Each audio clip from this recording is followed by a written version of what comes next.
Hello mga amigo na taga Cebuano, diri sa Horizon, daghan kaayo'y bibo, labi na diri sa Mingo Avenue. Sayo sa kabuntagon, nagpasingot dayon ko. Oh, matso, matik, 1 km dayon ko. Ug na ako diri sa Puente, kaning sa circle sa Osmeña.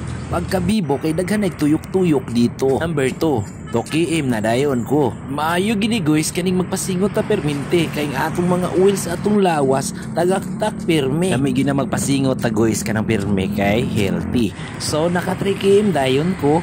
Okay kayo. Plano man tana mo adto ko sa Abiliana. Pero layo-layo man, so diri sa ta ilandong pod. O diba, naka 4 km na dayon ang mananap. So kay mga to naman mixan to ninyo, 5 km lang akong gidagan karon. Medyo simi-uhaw man, giturid sa lang ta, kay wasilay po kari sweet. Pagaw-pagaw man akong tingog, oy medyo giubo ko ani na time ba. Pero okay lang, laban lang sa life para sa atong healthy living o healthy lifestyle. So diba?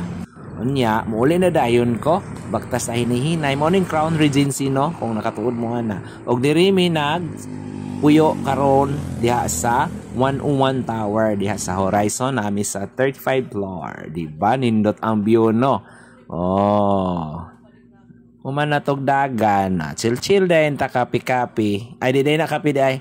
Anday, Milo kay simi kabuhi ko sa kapi, guys. Nice cam view, no? While ka mag-inom-inom, mamainit. Di rin lang to kutob, no?